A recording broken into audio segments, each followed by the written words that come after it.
నమస్కారం ETV news కి స్వాగతం ముందుగా ముఖ్యాంశాలు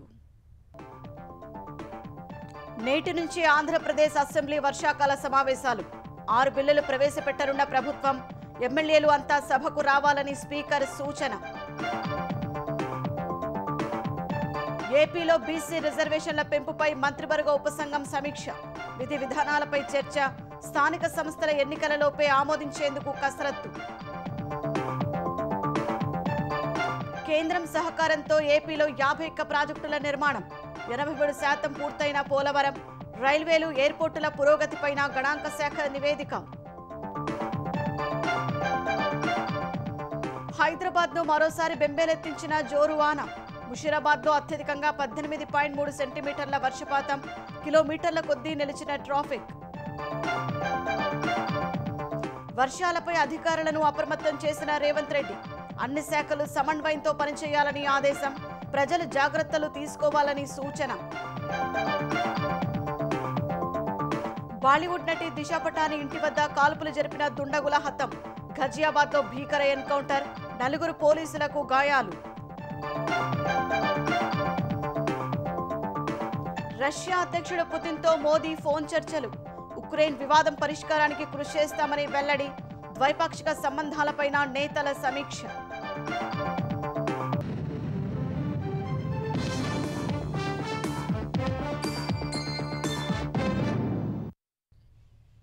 ఆంధ్రప్రదేశ్ శాసనసభ వర్షాకాల సమావేశాలు నేటి నుంచి జరగనున్నాయి.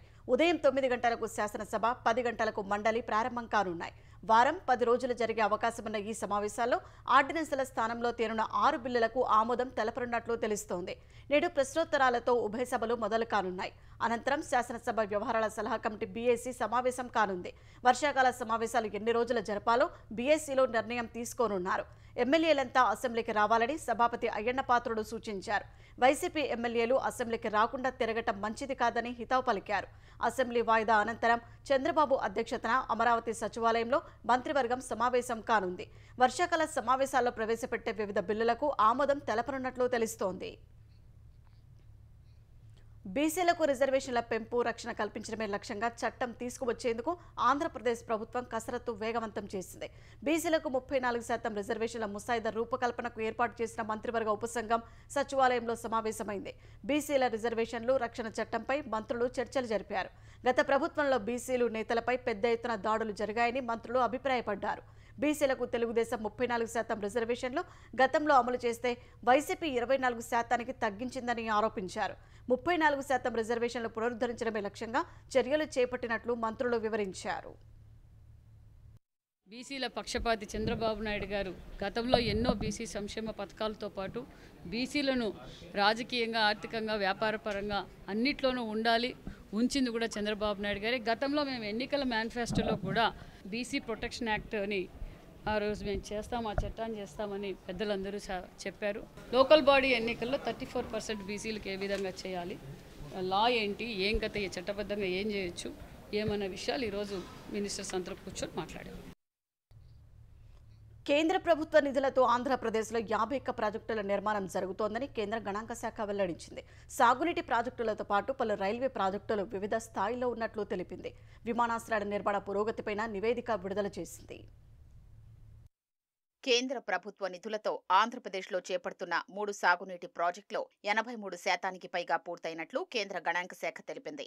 దేశవ్యాప్తంగా కేంద్ర నిధులతో చేపట్టిన 150 కోట్లకు మించిన ప్రాజెక్టుల పురోగతిని కేంద్ర గణాంక శాఖ తాజాగా వెల్లడించింది. దీని ప్రకారం ఏపీలో వివిధ శాఖలకు చెందిన 51 ప్రాజెక్టుల నిర్మాణం జరుగుతుండగా 1,30,000 కోట్ల విలువైన ఈ ప్రాజెక్టుల తాజా అంచనాలు 1,84,000 కోట్లకు పెరిగాయి. వాటికి ఇప్పటి వరకు 1.01 లక్షల కోట్లు ఖర్చు చేశారు. ఇందులో పోలవరం ప్రాజెక్టు అంచనా వ్యయం 10,151 కోట్ల నుంచి 55,548 కోట్ల 90 లక్షలకు పెరిగింది. కేంద్ర నిధులతో ఏపీలో చేపడుతున్న మొత్తం ప్రాజెక్టుల అంచనా వ్యయంలో పోలవరానిదే 30.13% ఉంది. ఇప్పటి వరకు 24,347 కోట్ల 76 లక్షలు ఖర్చు చేశారు. 2022 ఏప్రిల్ నాటికి పూర్తి కావలసిన పోలవరం ప్రాజెక్టు తాజా గడువును 2026 మార్చి వరకు పొడిగించారు.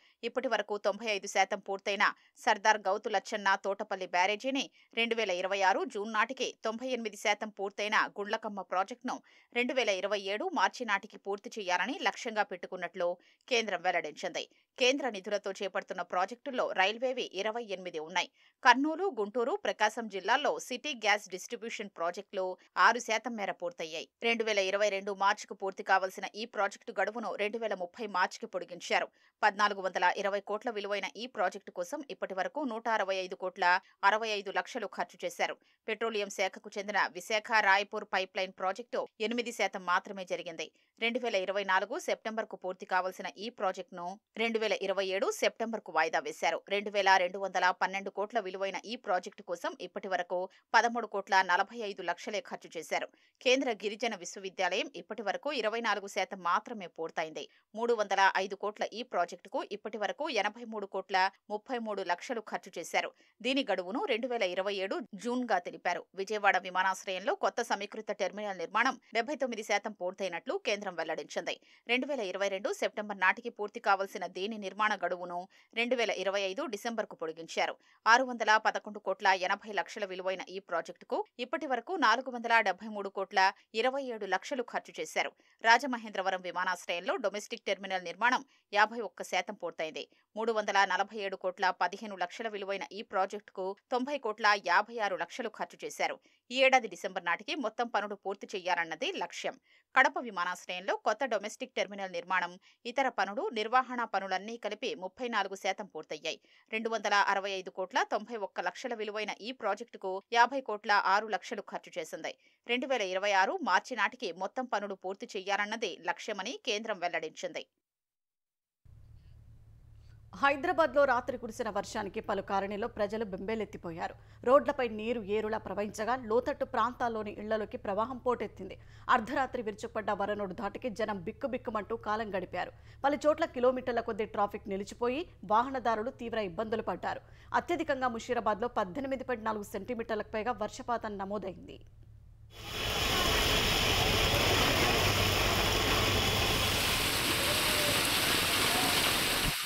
బుధవారం రాత్రి కురిసిన వర్షం హైదరాబాద్ వాసుల్ని మరోసారి బెంబేలెత్తించింది. భారీ వర్షానికి రహదారులు జలమయమయ్యాయి. కాలనీలో చెరువుల్ని తలపించాయి. సాయంత్రం మొదలైన వాన అర్ధరాత్రి దాటాక కూడా కొనసాగింది. గంటల వ్యవధిలోనే రికార్డు స్థాయి వర్షపాతం నమోదైంది. ముషీరాబాద్లో అత్యధికంగా 18.4 సెంటీమీటర్ల వర్షపాతం నమోదైంది. చిలకలగూడలో 14.7, మోండా మార్కెట్లో 14.6, సికింద్రాబాద్లో 14 సెంటీమీటర్ల వర్షపాతం అల్లకల్లోలం సృష్టించింది. సికింద్రాబాద్ మోండా మార్కెట్ చేపలబావి ప్రాంతంలో 5 ద్విచక్ర వాహనాలు కొట్టుకుపోయాయి. బోయిన్పల్లి సీతారాంపురం, డైమండ్ పాయింట్లో లోతట్టు ప్రాంత ఇళ్లల్లోకి వరద చేరింది. ఒలిఫెంటా రైల్వే వంతెన కింద ప్రవాహం ఎక్కువగా ఉండడంతో వాహనాల్ని దారి మళ్లించారు. పలు బస్తీల్లోకి వర్షపు నీరు చేరి ఇళ్లల్లో సామాగ్రి తడిసిపోయింది.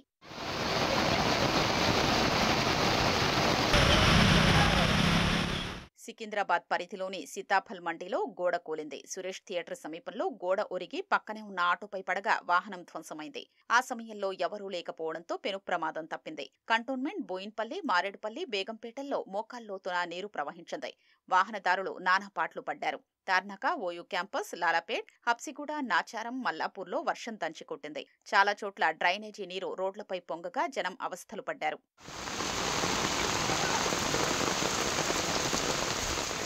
అమీర్పేట్, గాయత్రీనగర్లో ఇళ్లల్లోకి వరద నీరు చేరడంతో కాపాడాలంటూ స్థానికులు వేడుకున్నారు.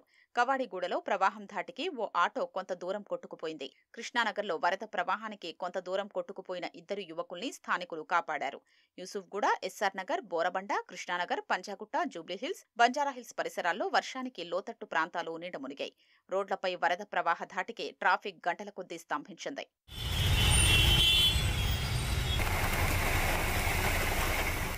మియాపూర్, చందానగర్, లింగంపల్లి, గచ్చిబౌలి, మాదాపూర్, కొండాపూర్, రాయదుర్గం ప్రాంతాలు ట్రాఫిక్ పద్మవ్యూహంలో చిక్కుకున్నాయి. మాదాపూర్ హైటెక్ సిటీ చౌరస్తా, కేపీహెచ్బీ, గచ్చిబౌలి బయోడైవర్సిటీ నుంచి ఐకియా మార్గంలో వాహనాలు నెమ్మదిగా కదిలాయి. మియాపూర్ నుంచి లింగంపల్లి వరకు 4 కిలోమీటర్ల మేర ట్రాఫిక్ ఆగిపోయి వాహనదారులు నరకయాతన అనుభవించారు. అంబులెన్స్లు సైతం ఇరుక్కుపోయాయి. మియాపూర్, మంజీరా పైప్లైన్ రోడ్డు నుంచి కొండాపూర్ మైహోం మంగళ మార్గంలో రైల్వే అండర్ పాస్లోకి వరద చేరి స్థానికులు ఇబ్బందులు పడ్డారు.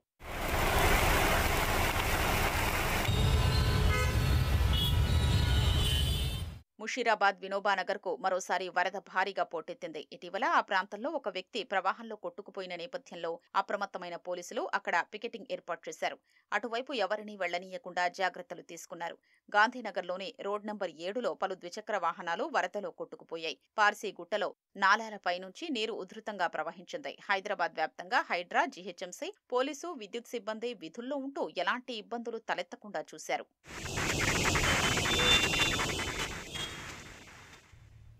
హైదరాబాద్లో భారీ వర్షాల దృష్ట్యా అధికార యంత్రాంగం అప్రమత్తంగా ఉండాలని ముఖ్యమంత్రి రేవంత్ రెడ్డి ఆదేశించారు. క్షేత్రస్థాయిలో ప్రజలకు వరదల వల్ల ఎలాంటి ఇబ్బందులు తలెత్తకుండా అన్ని ప్రభుత్వ శాఖల సిబ్బంది సమన్వయంతో పనిచేయాలని సూచించారు. రోడ్లపై నీరు నిలిచిన చోట, ట్రాఫిక్కు అంతరాయం ఉన్న చోట పోలీస్, హైడ్రా, ట్రాఫిక్ విభాగాలు తగిన చర్యలు చేపట్టాలని నిర్దేశించారు. లోతట్టు ప్రాంతాలు, నాలాలున్న చోట్ల ప్రజలు అప్రమత్తంగా ఉండాలని, అత్యవసరమైతే తప్ప ఇళ్లలోంచి బయటకు రావద్దని సూచించారు. జీహెచ్ఎంసీ, విద్యుత్ విభాగాల అధికారులు వర్షం ఎక్కువ కురిసిన ప్రాంతాల్లో తగిన సహాయక చర్యలు చేపట్టాలని సీఎం ఆదేశించారు. సినీ కార్మికులను విస్మరించవద్దని నిర్మాతలకు చెప్పారని ముఖ్యమంత్రి రేవంత్ రెడ్డి తెలిపారు. సినిమా కార్మికుల నైపుణ్యాల పెంపునకు సహకరించాలని కోరినట్లు చెప్పారు.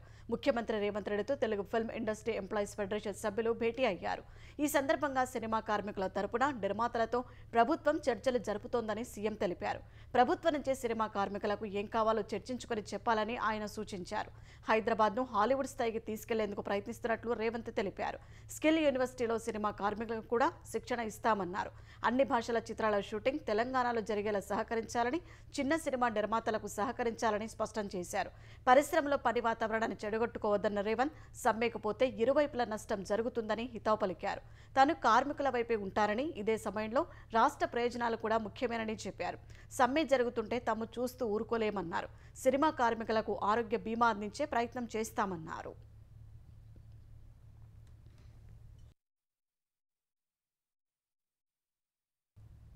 గ్రూప్ 1 నియామకాలపై హైకోర్టు సింగిల్ బెంచ్ ఇచ్చిన తీర్పును సవాల్ చేస్తూ టీజీపీఎస్సీ హైకోర్టును ఆశ్రయించింది. ఈ అప్పీల్పై డివిజన్ బెంచ్ త్వరలో విచారణ చేపట్టే అవకాశం ఉంది.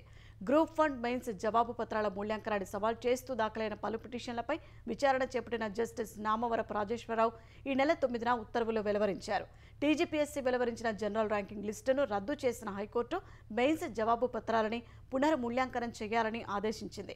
8 నెలలలోపు ఈ ప్రక్రియ పూర్తి చేయకపోతే మెయిన్స్ పరీక్షలను మరోసారి నిర్వహించాలని ఆదేశించింది. ఇది వరకు నిర్వహించిన ప్రిలిమ్స్లో అర్హులైన వారితో మెయిన్స్ నిర్వహించాలని ఉత్తర్వుల్లో పేర్కొంది. సింగిల్ బెంచ్ తీర్పు పొంతన లేకుండా ఉందంటూ టీజీపీఎస్సీ హైకోర్టులో అప్పీలు దాఖలు చేసింది. పిటిషన్ల అనుమానాలను నివృత్తి చేశామని తెలిపింది. రివాల్యుయేషన్కు నిబంధనలు అనుమతించవని పేర్కొంది. గ్రూప్ 1 విషయంలో హైకోర్టు లేవనెత్తిన ప్రశ్నలకు సమాధానం చెప్పాలని బీఆర్ఎస్ కార్యనిర్వాహక అధ్యక్షుడు కేటీఆర్ డిమాండ్ చేశారు. విలేకరులతో ఇష్టాగోష్ఠిగా మాట్లాడిన ఆయన ఉద్యోగాల కోసం మంత్రి డబ్బులు అడిగారని, అభ్యర్థులే చెప్తున్నారని విమర్శించారు. సమాధానం చెప్పాల్సింది పోయి తమపైకి ఉసిగొల్పితే ఎలా అని అడిగారు. RRR విషయంలో భారీ కుంభకోణం జరుగుతోందని, ముఖ్యమంత్రి బంధువుల భూముల కోసం దక్షిణ భాగం అలైన్మెంట్ మారుస్తున్నారని కేటీఆర్ ఆరోపించారు. పొరుగు కూడా లేని ఊహాజనితమైన ఫ్యూచర్ సిటీకి భారీ రోడ్ వేస్తున్నారని, మెట్రో కూడా తీసుకెళ్తారట అని ఎద్దేవా చేశారు. హైడ్రామాల మారిందన్న విమర్శించిన ఆయన కాంగ్రెస్ పార్టీ చేతి గుర్తు మార్చి బుల్డోజర్ పెట్టుకుంటే బాగుంటుందన్నారు. కేసులు ముందు పెట్టి సెటిల్మెంట్లు చేస్తున్నారని ఘాటుగా విమర్శించారు. కృష్ణా జలాల విషయంలో సీఎం, మంత్రి ఉత్తమ్ ప్రకటనలకు పొంతన లేదని ఎద్దేవా చేశారు. యువత స్క్రీన్ల ముందు ఎక్కువ సమయం గడపటం కంటే చర్చా వేదికల ద్వారా సంభాషణలు జరపాలని తెలంగాణ గవర్నర్ జిష్ణుదేవ్ వర్మ పిలుపునిచ్చారు. యువ సంసద్ లాంటి వేదికలు అందుకు సరైనవని ఆయన అభిప్రాయపడ్డారు. భారతీయ యువ సంసద్ కార్యక్రమంలో పాల్గొనేందుకు రాజస్థాన్లోని జైపూర్ వెళ్లిన తెలంగాణ గవర్నర్ జిష్ణుదేవ్ వర్మ ఈటీవీ భారత్తో ప్రత్యేకంగా మాట్లాడారు. వికసిత్ భారత్ 2047 కోసం అన్ని రంగాల్లో అభివృద్ధి అవసరమని గవర్నర్ సూచించారు. కొన్ని రంగాలపై దృష్టి సారించి మిగిలిన వాటిని వదిలివేయడం సరికాదన్నారు. అభివృద్ధి, వారసత్వ ఘనత కలిసి ముందుకు సాగాలనే ప్రధానమంత్రి నరేంద్ర మోదీ మాటతో తాను ఏకీభవిస్తున్నారని చెప్పారు. 2047 నాటికి జెన్జెట్ దేశం బాధ్యతను తమ భుజాలపై వేసుకుంటుందని చెప్పారు. తెలంగాణ రాష్ట్రం వేగంగా అభివృద్ధి చెందుతోందని, అక్కడ జెన్జెట్ శక్తివంతంగా ఉందని ఆయన కొనియాడారు. దివంగత రామోజీరావు భవిష్యత్తు గురించి ఆలోచించిన వ్యక్తుల్లో ఒకరని, ఆయన కష్టపడే తత్వాన్ని కొన్ని తరాలు గుర్తుపెట్టుకుంటాయని తెలంగాణ గవర్నర్ కొనియాడారు. Today I thinking of Ramoji. He is a great man of great vision, a man of great action, not only vision, and he has made the landmark in Hyderabad, Ramoji Film City, and he will be remembered for generations to come for his hard work, for his perseverance, for his tenacity, and above all, for his vision. Leaders are people who think of tomorrow, not only of today. And he was one of those people who thought of tomorrow, not only of today. Group 1 పరీక్షల విధానంలో మార్పులకు Andhra Pradesh public service commission APSC సిద్ధమైంది. ఇప్పటి వరకు screening పరీక్షను 2 పేపర్లుగా నిర్వహిస్తుండగా ఇకపై ఒక్క పేపర్గానే నిర్వహించాలని నిర్ణయించింది. మెయిన్స్లో అర్హత పరీక్షలుగా ఉన్న తెలుగు, ఆంగ్ల భాష సబ్జెక్టు 2 పేపర్లను ఒక్క పేపర్గానే నిర్వహించాలని భావిస్తోంది. ఈ మేరకు ప్రభుత్వానికి ఏపీఎస్సీ ప్రతిపాదనలను పంపింది. ప్రస్తుతం గ్రూప్ 1కు 2 పేపర్లు ఉన్నాయి. ఒక్కో పేపర్ 120 మార్కులకు ఉంటుంది. Paper 1 general studies, paper 2 general aptitude ఉంటాయి. ఈ 2 పేపర్లను కలిపి ఒక్కటిగానే నిర్వహించాలని ఏపీఎస్సీ ప్రతిపాదించింది. ఇప్పటి వరకు 120 మార్కుల చొప్పున ఉన్న 2 పేపర్లను కలిపి 150 మార్కులకు నిర్వహించాలని నిర్ణయించింది. 150 ప్రశ్నలకు 150 నిమిషాల సమయం ఉంటుంది. మెయిన్స్ 5 పేపర్లు కలిపి 750 మార్కులకు రాత పరీక్ష ఉంటుంది. ప్రస్తుతం ఉన్నట్లే ఇంటర్వ్యూకు 75 మార్కులు ఉంటాయి. వాంతులు, విరేచనాలతో గుంటూరులోని వివిధ ప్రాంతాల నుంచి పదుల సంఖ్యలో బాధితులు చికిత్స కోసం ప్రభుత్వ ఆసుపత్రికి రావడం కలకలం రేపింది. డయేరియా అనుమానిత లక్షణాలతో పాత గుంటూరు ప్రాంతానికి చెందిన 9 మంది రాగా జీజీహెచ్లో ప్రత్యేక వార్డు ఏర్పాటు చేసి చికిత్స అందిస్తున్నారు. ఆర్టీసీ కాలనీ, రెడ్ల బజార్, బుచ్చయ్యతోట, నల్ల చెరువు, శ్రీనగర్, రెడ్డిపాలెం, సుద్దపల్లి డొంక తదితర ప్రాంతాలకు చెందిన బాధితులు వాంతులు, విరేచనాలతో జీజీహెచ్లో చికిత్స పొందుతున్నారు. ప్రస్తుతం 32 మంది బాధితులు ఉండగా వారిలో పాత గుంటూరుకు చెందిన వారే 9 మంది ఉన్నారు. అక్కడ డయేరియా వ్యాప్తిపై అనుమానాలు వ్యక్తమవుతున్నాయి. గుంటూరు నగరం నుంచే కాకుండా తెనాలి, పల్నాడు జిల్లాలోని కొన్ని గ్రామాల నుంచి వైద్యం కోసం బాధితులు తరలివచ్చారు. గుంటూరు నగరంలో ఇటీవల భారీ వర్షాలకు పైప్ లైన్లు లీక్ అయి తాగునీరు కలుషితమైనట్లు అనుమానిస్తున్నారు. ఆసుపత్రిలో చికిత్స పొందుతున్న బాధితులను గుంటూరు తూర్పు ఎమ్మెల్యే నజీర్ అహ్మద్, సూపరింటెండెంట్ యశస్వి రమణ పరామర్శించారు. ప్రస్తుతం బాధితుల్లో ఎవరికీ ప్రాణాపాయం లేదని గుంటూరు జీజీహెచ్ వైద్య వర్గాలు వెల్లడించాయి. భారీ వర్షాలకు అతలాకుతలమైన మెదక్ జిల్లాను అన్ని విధాలా ఆదుకుంటామని తెలంగాణ కార్మిక శాఖ మంత్రి గడ్డం వివేక్ భరోసా ఇచ్చారు. ఆకస్మిక వరదల వల్ల జరిగిన నష్టాన్ని ప్రభుత్వ శాఖల వారీగా అంచనా వేసి శాశ్వత పనులు చేపట్టేలా ప్రతిపాదనలు సిద్ధం చేయాలని జిల్లా యంత్రాంగాన్ని ఆదేశించారు. బుధవారం కలెక్టరేట్లో ఉమ్మడి మెదక్ జిల్లా ఇన్ఛార్జి మంత్రి వివేక్ వెంకటస్వామి అధికారులతో సమీక్షా సమావేశం నిర్వహించారు. ముఖ్యమంత్రి రేవంత్ రెడ్డితో సంప్రదింపులు జరిపి మెదక్ జిల్లాకు ఇతోధికంగా సాయం అందిస్తామన్నారు. ప్రభుత్వం మంజూరు చేసిన 10 కోట్ల రూపాయలతో తాత్కాలిక మరమ్మతులు చేపట్టాలని జిల్లా కలెక్టర్ను ఆదేశించారు. ప్రమాదవశాత్తు స్క్రూ డ్రైవర్ డ్రిల్ బిట్ మింగిన 8 ఏళ్ల బాలుడిని భద్రాచలం ప్రభుత్వ ఆసుపత్రి వైద్యులు ఆపరేషన్ చేసి కాపాడారు. భద్రాచలానికి పక్కనే ఉన్న ఏపీలోని అల్లూరు జిల్లా గన్నవరం గ్రామానికి చెందిన గౌతమ్ అనుకోకుండా స్క్రూ డ్రైవర్ డ్రిల్ బిట్ మింగాడు. పిల్లాడి తల్లి అతన్ని భద్రాచలం ప్రభుత్వ ఆసుపత్రిలో చేర్చింది. బుధవారం కడుపులో ఉన్న డ్రిల్ బిట్ అడ్డం తిరగడంతో గౌతమ్కి కడుపు నొప్పి, వాంతులు మొదలయ్యాయి. భద్రాచలం ప్రభుత్వ ఆసుపత్రి సూపరింటెండెంట్ డాక్టర్ రామకృష్ణ ఆపరేషన్ చేసి బాలుడి ప్రాణాలు కాపాడారు. 3 గంటలు శ్రమించి 200 గ్రాముల బరువు కల 6 సెంటీమీటర్ల డ్రిల్ బిట్ను బయటకు తీశారు. ఉక్రెయిన్ వివాదాన్ని శాంతియుతంగా పరిష్కరించడానికి భారత్ అన్ని విధాలుగా కృషి చేయడానికి సిద్ధంగా ఉందని రష్యా అధ్యక్షుడు వ్లాదిమిర్ పుతిన్తో ప్రధాని నరేంద్ర మోదీ చెప్పారు. 75వ పుట్టినరోజు సందర్భంగా తనకు ఫోన్ చేసిన పుతిన్తో ఈ మేరకు ప్రధాని చర్చించారు. భారత్ రష్యా సంబంధాలపైన రష్యా అధిపతితో మాట్లాడారు. ఆగస్టు నుంచి ఇప్పటి వరకు పుతిన్, మోదీ 3 సార్లు ఫోన్లో సంభాషించారు. పలు అంశాలు ఇరువురి మధ్య చర్చకు వచ్చాయి. మంగళవారం రాత్రి అమెరికా అధ్యక్షుడు డొనాల్డ్ ట్రంప్ ప్రధాని మోదీతో ఫోన్లో మాట్లాడారు. ఆయన సైతం ఉక్రెయిన్ అంశాన్ని ప్రస్తావించారు. రష్యా ఉక్రెయిన్ యుద్ధాన్ని ముగించడానికి భారత్ మద్దతిస్తున్నందుకు ధన్యవాదాలు తెలిపారు.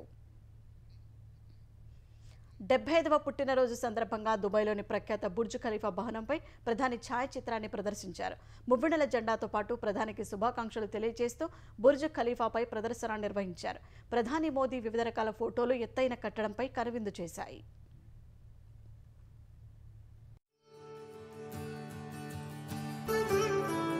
లోని బరేలీలో బాలీవుడ్ నటి దిశా పటాని ఇంటి వద్ద కాల్పులు జరిపిన 2 నిందితులు పోలీసులతో జరిగిన ఎదురు కాల్పుల్లో హతమయ్యారు. ఈ ఘటనలో 4 పోలీసులకు బుల్లెట్ గాయాలయ్యాయి. ఈ నెల 12న బరేలీలో నటి దిశా పటాని ఇంటి వెలుపల తెల్లవారుజామున 3 గంటల 45 నిమిషాల సమయంలో 2 నిందితులు కాల్పులకు పాల్పడ్డారు. ఈ ఘటన స్థానికంగా భయాందోళన రేపింది. ఈ కాల్పులను ఉత్తరప్రదేశ్ ముఖ్యమంత్రి యోగి ఆదిత్యనాథ్ తీవ్రంగా పరిగణించారు. ఉత్తరప్రదేశ్లో నేరాలను ఉపేక్షించబోమన్న ఆయన కాల్పులకు పాల్పడిన వారు ఎక్కడ ఉన్నా పట్టుకుని తీరుతామన్నారు. ఘజియాబాద్లోని వెరోనికా సిటీలో 2 నిందితులు ఉన్నట్లు గుర్తించిన Uttar Pradesh special task force Delhi పోలీసులు వారిని అదుపులోకి తీసుకునేందుకు యత్నించారు. ఈ క్రమంలోనే ఎదురుకాల్పులు చోటు చేసుకున్నాయి. నిందితులిద్దరికి తీవ్ర గాయాలు కావడంతో ఆసుపత్రికి తరలించగా చికిత్స పొందుతూ మృతి చెందారు. నిందితులను రవీంద్ర, అరుణ్లుగా పోలీసులు గుర్తించారు. ఇద్దరు రోహిత్ గోదారా, గోల్డీబ్రార్ ముఠా సభ్యులని చెప్పారు. ఘటనా స్థలం నుంచి తుపాకులు, పెద్ద మొత్తంలో బుల్లెట్లు స్వాధీనం చేసుకున్నారు. ఓట్ల చోరీపై హైడ్రోజన్ బాంబు లాంటి వివరాలను త్వరలో వెల్లడిస్తామని లోక్సభలో ప్రతిపక్ష నేత రాహుల్ గాంధీ ప్రకటించిన నేపథ్యంలో బుధవారం కాంగ్రెస్ కీలక ప్రకటన చేసింది. ఇందిరాభవన్ ఆడిటోరియంలో ఇవాళ ఉదయం 10 గంటలకు రాహుల్ గాంధీ విలేకరుల ప్రత్యేక సమావేశంలో మాట్లాడతారని కాంగ్రెస్ నేత పవన్ ఖేడా తెలిపారు. అయితే రాహుల్ గాంధీ ఏ అంశంపై మాట్లాడతారో ఆయన చెప్పలేదు. ఈ నెల 1న ఓటర్ అధికార యాత్రను ముగిస్తూ ఓట్ల చోరీపై హైడ్రోజన్ బాంబు లాంటి విషయాలతో కాంగ్రెస్ ముందుకొస్తోందని రాహుల్ గాంధీ పేర్కొన్నారు. ఆ వివరాలు ప్రకటించిన తర్వాత ప్రధాని మోదీ తన ముఖాన్ని దేశానికి చూపించుకోలేరని చెప్పారు.